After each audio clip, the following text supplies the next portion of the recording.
एक तो बहुत अच्छी बात है। हाँ यार, बहुत अच्छा। इतनी रात को हमें रोज बुलाओगे क्या? फिर हमें ही बुलाओगे तो तुम क्या करोगे? तो 4 लाइन अभी तो, हाँ, शिखर कलश रखने के लिए 4 लाइन सुनाता हूँ। बहुत अच्छा आप लोग सुन रहे हैं और बहुत अच्छा लग रहा है। अब तक का पूरा कवि सम्मेलन इतना बेहतरीन सुना। मैं दरअसल जब मेरे पास में देवेंद्र जी का इस कार्यक्रम के लिए फ़ोन आया तो मैं मना भी नहीं कर पाया, क्योंकि मुझे यहाँ पे आकर के आदरणीय दादा का आशीर्वाद लेना था और अभिराम पाठक जी जो मेरे बड़े भाई साहब हैं उनके भी दर्शन करने थे। दोनों काम यहाँ पर हुए। मैं आप सभी को प्रणाम करता हूँ। बहुत अच्छा लग रहा है, आप लोग हंस रहे हैं। मैं बुंदेलखंड पहली बार नहीं आया हूँ सुमित, पहली बार। मैं आपकी जानकारी के लिए बता दूं दादा, मैं पहली बार बुंदेलखंड नहीं आया हूँ। चाय आ गई, 2 भाई चाय। पहली बार नहीं आई है, हाँ, 2 पहले चाय ही पी लो तुम। लो भाई चाय पियो। हमारे लिए 2 कप रख देना, एक ठंडी हो जाएगी, दूसरी पीऊंगा। लो अजय जी। कितना समझदार कवि। चलो अच्छा, देख तो ऐसे रहे जैसे यही मिलवा रहे हैं। भैया नगर पालिका ने खर्च किया है इसमें। मिंटू भाई साहब की व्यवस्था है, बसरत भाई साहब की व्यवस्था है। चाय में, चाय में। हाँ, अच्छा, तुम बिहार से लेके आए हो? कॉफी है। चलो ठीक है, तो नहीं दो, जाओ। Thank you. ये पहले नेताओं को मिली, फिर कवियों को मिली, फिर नेताओं के पास जा रही है। नेताओं से बच जाएगा तो जनता को मिलेगा।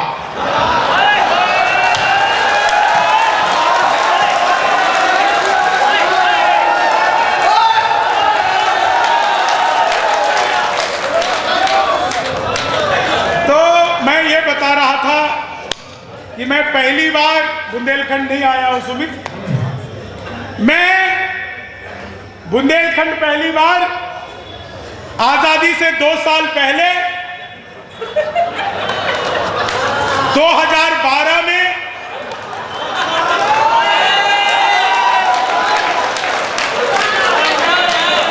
बुंदेलखंड आया था।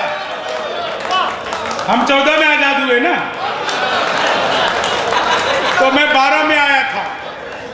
आज जब मैं आया यहाँ पे, जैसे ही मैं खजुराहो उतरा तो मेरा यहाँ आने का मन ही नहीं हुआ। हाँ, तुमने तो बताया था कि बारीक समझते हैं, मेरा मन ही नहीं हुआ। खैर मैं आ गया। तो मैं जैसे ही उतरा, आपके छतरपुर में घुसा, घुसते ही मैंने देखा 2 लोग आपस में गाली गलौज कर रहे थे। मैं समझ गया सही जगह आया हूं।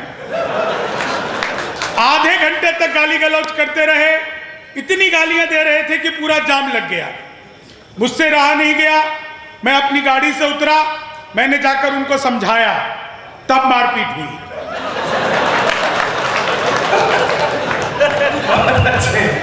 अब क्या लिया है ये? इस पर 2 ही चाय, एक मोदी एक अमित शाह। तुमने क्या अलग स्पेशल चाय मंगाई थी? फिर हैं? पिछली बार जमा नहीं था चाय वाला। मैं किसी चाय वाले को कुछ कहता नहीं, सच बता रहा हूँ। आज से 11 साल पहले किसी ने भी चाय वाले को कुछ भी कहा, वो किसी को कुछ कहने के लायक नहीं बचा। इसलिए मैं किसी भी चाय वाले को कुछ नहीं कहता। सुमित बहुत अच्छा संचालक है। इसने मुझे क्यों बुलाया अभी? क्योंकि इसको पता है भाई। अब मत आओ प्लीज, कुछ मत करो, मैं कर लूंगा। क्या करना है?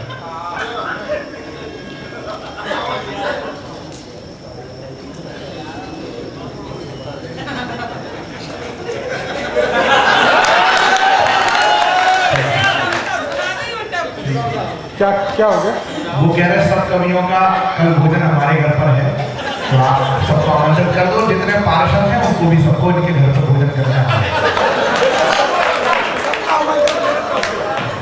और कह रहे गाड़ी की पार्किंग में गाड़ी लगी है, उसकी टाइमिंग खत्म हो गई है, अपनी अपनी गाड़ी अपने हिसाब से लगा लेना। लेकिन तुम्हें पता नहीं है बेटा,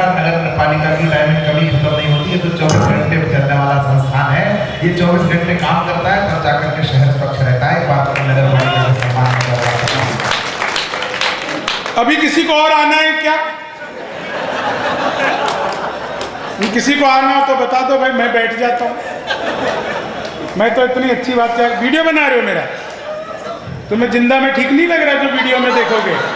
बंद करो इसको, मोबाइल की बैटरी खत्म कर रहे हो। हम तुम्हें दिख रहे हैं? बताओ, मेरी वीडियो बना रहा है, मेरा डिजिटल कैमरे से भी नेगेटिव आता है, मेरी वीडियो बना रहा है। देखो मैं क्यों मना कर रहा हूँ, आप वीडियो बना के घर ले जाओगे, भाभी जी मुझे जूम कर करके देखेगी, अच्छा लगेगा तुम्हें? फिर कल वो फेसबुक पे हमें फ्रेंड रिक्वेस्ट भेजेगी, फिर हम पंडा जी से कहेंगे कि यार हमारी व्यवस्था यहीं करा दो, हम यहीं रुकना चाहते हैं। हाँ तो 4 लाइन मैं सुनाता हूँ, आप इन 4 लाइनों का आनंद। बस मैं थोड़ा सा आप लोगों को जोड़ने के लिए, समय की अपनी सीमाएं हैं, उसी सीमा के तहत करेंगे। सुमित बहुत अच्छे संचालक है और आज से नहीं, मैं तो सैकड़ों कवि सम्मेलन में इनके संचालन में पढ़ चुका हूँ। इन्होंने मुझसे पहले रुचि जी को बुलाया, उसके बाद मुझे बुलाया। ये अच्छी तरह से जानते हैं कि जब भी आप कभी माता के दर्शन कर लेते हैं तो उसके बाद भैरव के दर्शन करने जरूरी हो जाते हैं। बस इसलिए इन्होंने मुझे बुलाया, पंडित आदमी सब जानता है। मैं 4 लाइनें आपको सुनाता हूँ, सच बता रहा हूँ। आज आना यहाँ पे बड़ा अद्भुत था, क्या शानदार व्यवस्था नगर पालिका ने हमारे लिए की। इतने बढ़िया होटल में सर आपने रुकवा दिया। मैं इस भैरव का परिचय कराता हूँ, उससे पहले नीचे से कुछ भैरव चिल्लाने लगे, इसलिए मैंने इस भैरव का परिचय नहीं करा। ना, ठीक है, कोई जरूरत नहीं थी। हाँ, हमारे परिचय की कोई जरूरत ही नहीं है। ऐसे ही हमारा तो चेहरा ही मालिक है, लोगों का भगवान मालिक होता है। आज नगर पालिका, सच बताऊं सर, इतनी अच्छी हमारी व्यवस्था आप लोगों ने कराई, क्या शानदार होटल में रुकवा दिया। हमें अच्छे की आदत ही नहीं है, आपने रुकवा दिया। मैंने अमन से कहा कि यार अमन, यहाँ की चाय ज़्यादा अच्छी है, हजम नहीं हो रही, नीचे चल के पी के आते हैं। हम होटल से नीचे आए, सड़क के बाहर चाय पी रहे थे। बिल्कुल सच्ची घटना आपको बता रहा हूँ, मैं चाय पी रहा था, तभी एक कुत्ता आया। कुत्ते को देखकर मेरे भीतर दया जगी। वैसे कुत्ते से एक बात याद आई, अदालत में कुत्ते को दूसरी तारीख पर न्याय मिल जाता है, आदमी अदालत में कुत्ता हो जाता है लेकिन उसे न्याय नहीं मिलता।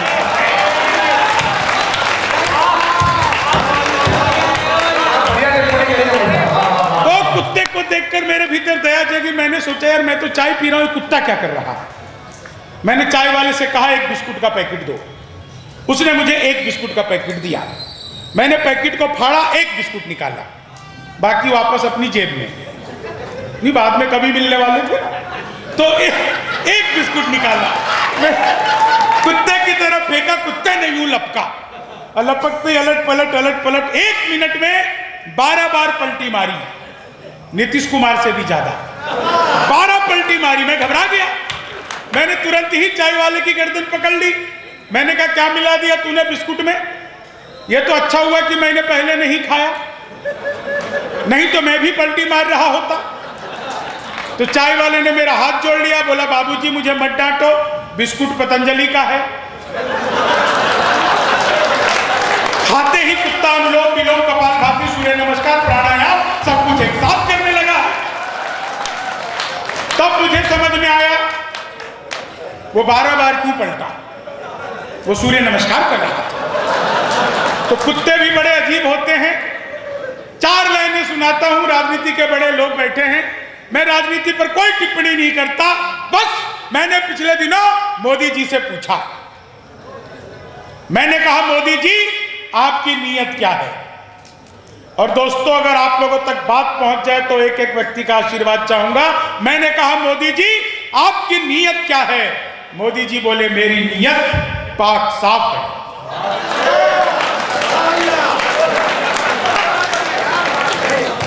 पिछले दिनों वो चीते भारत आए थे तो मैंने चीते से भी पूछा। मैंने कहा तुम भारत आ रहे हो, तुम्हें यहां आते हुए डर नहीं लगा? बोले नहीं, हम वहीं से बीजेपी ज्वाइन करके आए हैं। एक आदमी मिला, बोला यार ये मोदी जब से आया देश 500 साल पीछे चला गया। मैंने कहा योगी को आने दे, त्रेता युग में ले जाएगा। एक बार मैंने अपनी सगी पत्नी से पूछा, अपनी सगी से पूछनी पड़ती है, मैंने एक बार अपनी सगी पत्नी से पूछा, मैंने कहा क्या मैं तुम्हारे सपनों में आता हूं?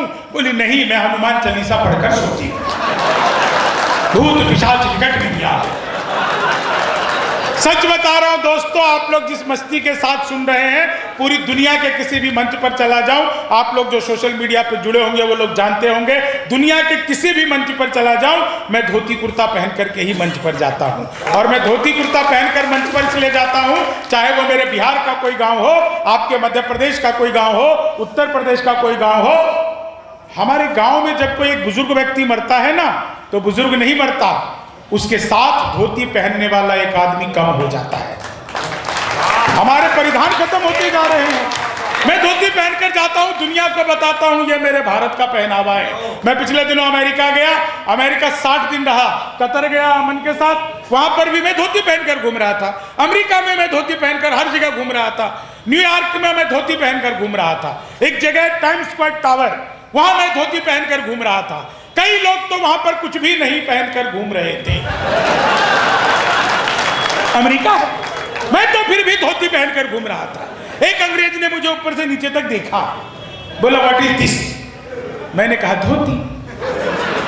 बोला व्हाट धोती? मैंने कहा फुली एयर कंडीशनर।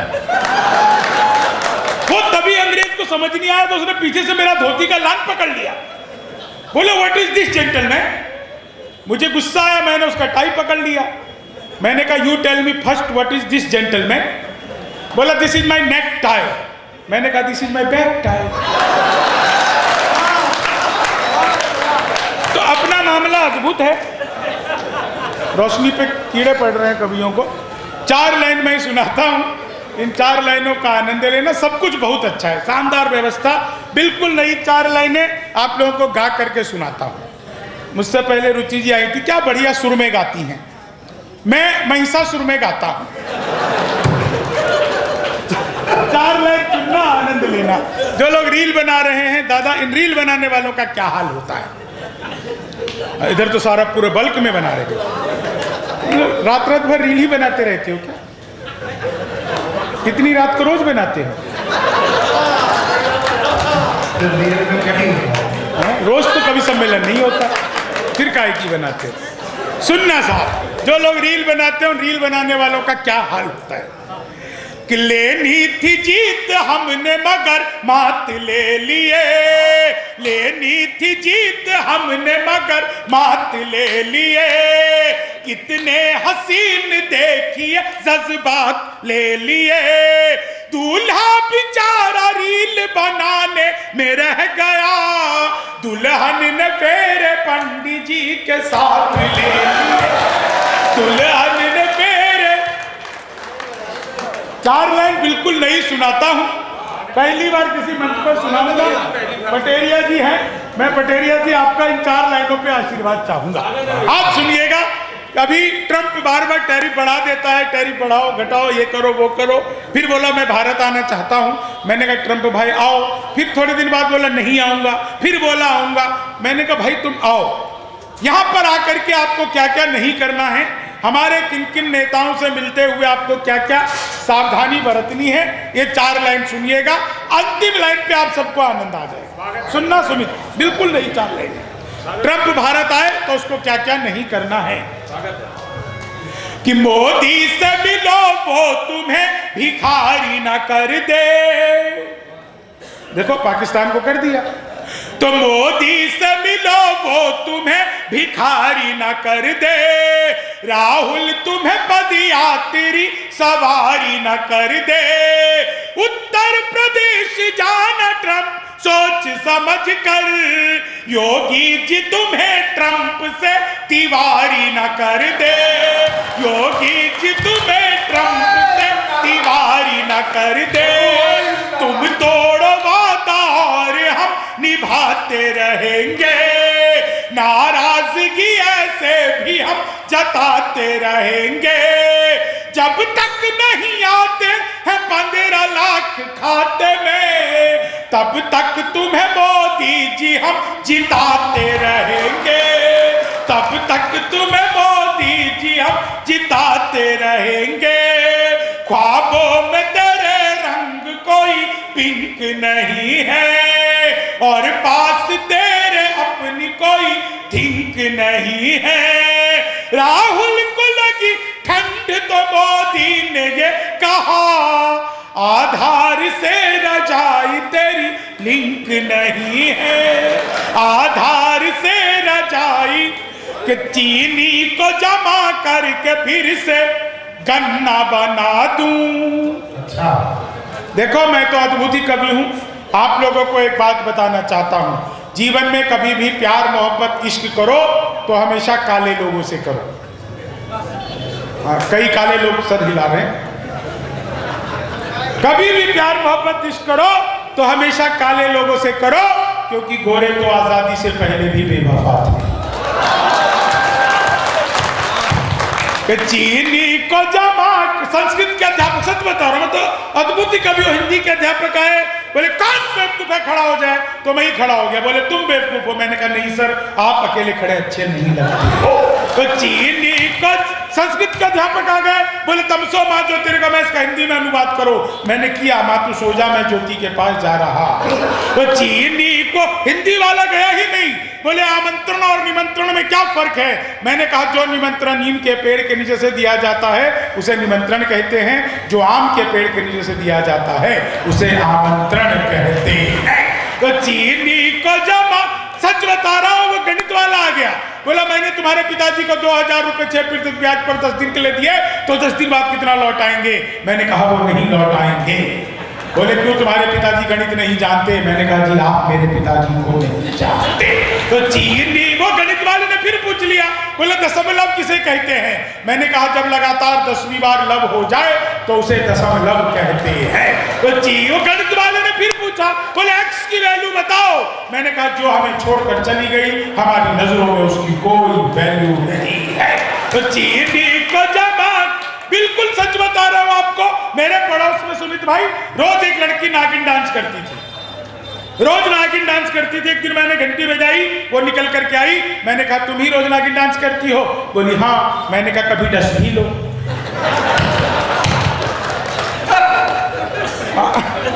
फिर बोली मैं नागराज को नहीं डसती। तो चीनी को जमा करके फिर, क्या चेहरे पर आप लोगों की हंसी आई है साहब? बहुत अच्छा लगा आपकी हंसी देख करके। एक चीज कहता हूं अमन, एक दिन पत्नी बोली, नया सुनो, एक दिन पत्नी बोली आज खाना मैं बनाऊंगी।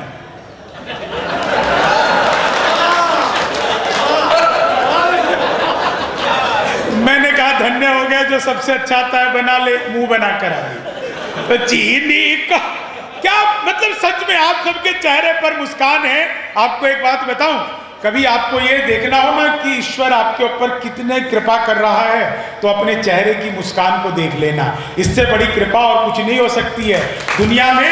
आज अमीर वो नहीं है, अमीर वो बिल्कुल नहीं है जिसके पास करोड़ों रुपए हैं, बड़े बंगले, नौकर चाकर, सब कुछ है। आज की तारीख में दुनिया में सबसे ज्यादा अमीर वही आदमी है जिसके पास हंसने के लिए समय है, मुस्कुराने की वजह है। अगर आपके पास हंसने के लिए समय है और मुस्कुराने की वजह है, तो आपसे ज्यादा अमीर इस दुनिया में और कोई हो ही नहीं सकता। मित्र मिले हम चार, एक बोला सुन यार, जोश के बिना तो ये जवानी सूनी सूनी है। दूजा बोला जोश से ही काम चलता नहीं है, हौसला जो ना हो तो रवानी सूनी सूनी है। तीजा बोला मैं तो बस एक बात मानता हूँ, प्यार के बिना सभी कहानी सूनी सूनी है। मैंने कहा प्यार जोश हौसला सही है, पर हंसी ना हो तो ये जिंदगानी सूनी सूनी है। और इतना अच्छा सुन रहे हैं जब आप लोग, 2-3 कविताएं आपको सुनाऊंगा। पहली सुनो साहब, एक बहुत अच्छी कविता आपको सुनाता हूं। इतना बढ़िया जब आप लोग, एक बात और बताऊं, मुझे बीच बीच में ऐसी याद आती रहती है। देखो अमन, दुनिया में हंसने के लिए आपको किसी हास्य कवि की जरूरत नहीं है। सुना दूं? ये मेरे को कहता है भैया ये सुनाना हर जगह। मैं सुनाते हुए थोड़ा संकोच करता हूँ। आज अमन मेरे साथ ही रुका था, इसने वहीं कहा कि भैया ये सुना देना, बड़ा संकोच करता हूँ। देखो आप लोगों को, पांडे जी, आप लोगों को हंसाने के लिए कवियों की जरूरत नहीं है, व्यंग के लिए भी कवियों की जरूरत नहीं। भाई साहब, हाँ हो गई, आपकी हाजिरी लग गई, बैठ जाओ। हाजिरी तो लगाने आए थे यार, मैं झूठ थोड़ी बोल रहा हूँ। पीछे बैठ के उनको पता लग रहा था यार, पता नहीं इनको पता है कि नहीं पता है आप आए हुए हैं भाई साहब। हाँ, मैं ये बता, देखो आपको बिल्कुल जरूरत नहीं सर, कवि की बिल्कुल जरूरत नहीं हंसने के लिए, व्यंग के लिए कवि की बिल्कुल जरूरत नहीं है। हमारे गांव में हो सकता है आपके भी यहाँ पे हो, मैं अपने यहाँ की बात कर रहा हूँ, अगर दो महिला आपस में 2 मिनट बात कर ले तो दुनिया का सबसे बड़ा हास्य और सबसे बड़ा व्यंग दोनों एक साथ हो जाता है। तो हमारे गांव में हो सकता है आपके यहाँ की बात हो, लेकिन मैं अपनी बता रहा हूं। हमारे गांव में एक औरत दूसरे से बोली, सुनो कि मोदी जी जो लेटरिन भेजे थे वो तुमको आया?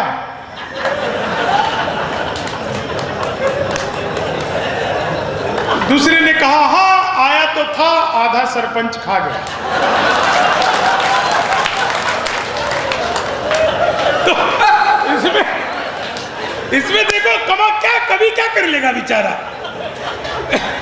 हंसी यही है जो आपके चेहरे पे है ना साहब। आंधियां गमों की जब तेज चलने लगे तो दोस्तों के बीच में ठहाके मार हंसना, रास्ते सफलता के बंद जब होने लगे मंजिलों को देख देख लगातार हंसना, अपने पराये जब रूठ जाए तुझसे तो खुद से लिपट कर बार बार हंसना, और बात मेरी एक गांठ बांध रख ले तू प्यारे, सैकड़ों दुखों की दवा एक बार हंसना।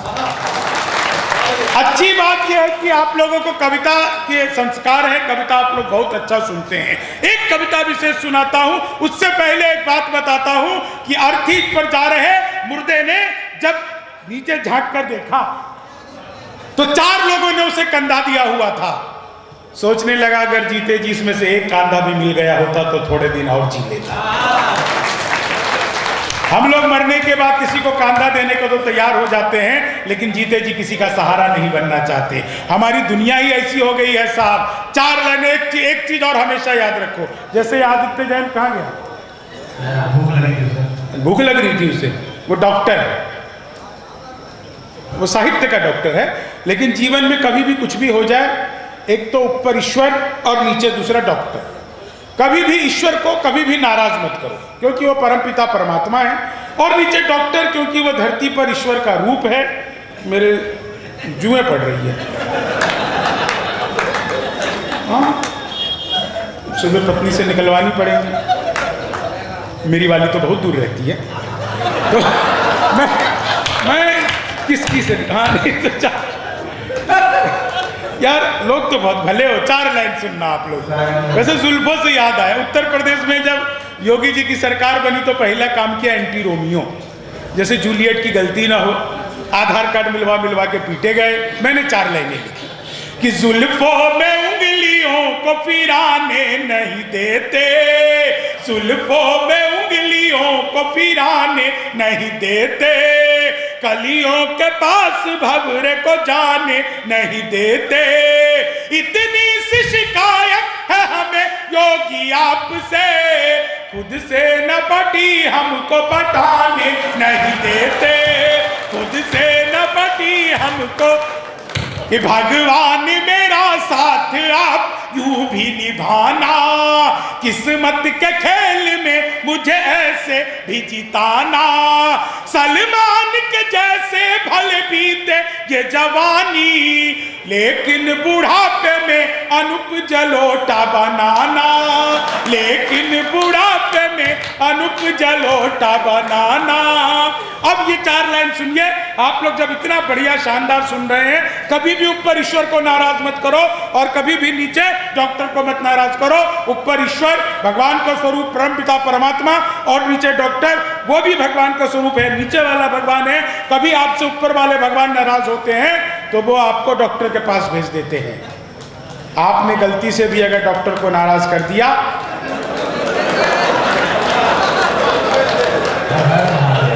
हाँ नहीं सच बता रहा हूं, वो ऑपरेशन थिएटर में मरीज लेटा हुआ है, मरीज को देख करके डॉक्टर ने कहा पांडा घबराओ मत। इतने सुनते ही मरीज उठकर बैठ गया।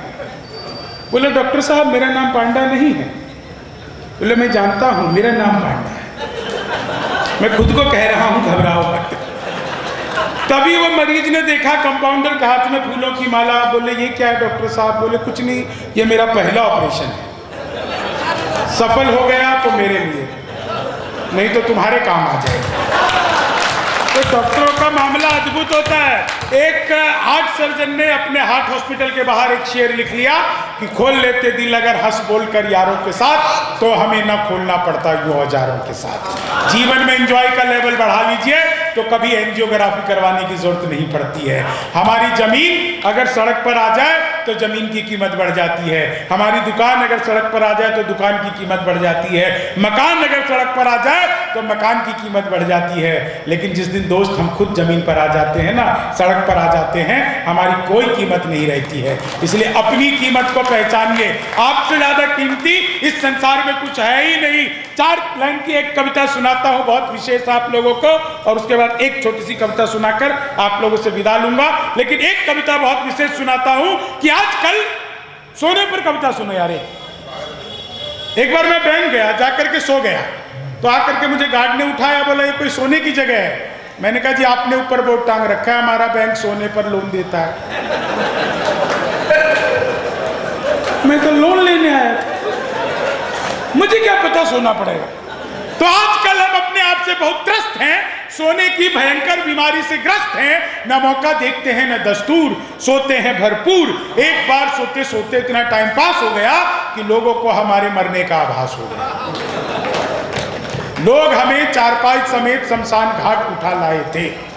गहरी नींद में हम भी कुछ समझ नहीं पाए थे, मगर शमशान घाट में जैसे ही हमें नहलाने के लिए हमारे ऊपर पानी डाला गया, हम तो नींद से जाग गए, मगर हमें साथ लाने वाले हमें भूत समझ कर भाग।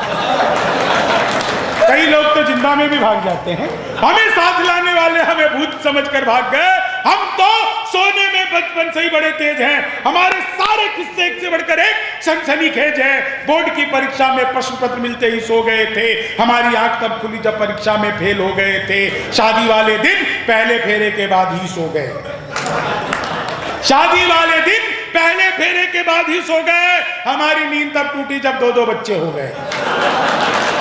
शादी वाले दिन पहले फेरे के बाद ही सो गए, हमारी नींद तब टूटी जब 2-2 बच्चे हो गए। समस्या ये नहीं है अमन कि मीठे मीठे सपनों में खो जाता हूँ, बिस्तर देखते ही ढेर हो जाता हूँ। दोस्तों समस्या यह है कि किसी के भी साथ कहीं भी सो जाता हूँ। समस्या यह है कि किसी के भी साथ कहीं भी सो जाता हूँ। हम ही नहीं, हमारे पिताजी भी सोने में बड़े होशियार थे। देखो आपके चेहरे पर हंसी है, अपने जख्मों को भी आईना बनाया हमने, आपको हंसता हुआ चेहरा दिखाने के लिए। इतना आसान नहीं खुद का तमाशा करना, कलेजा चाहिए लोगों को हंसाना। हम ही नहीं, मुझे क्यों माला पहना दे? मैंने खाली बाल बड़े किए हैं।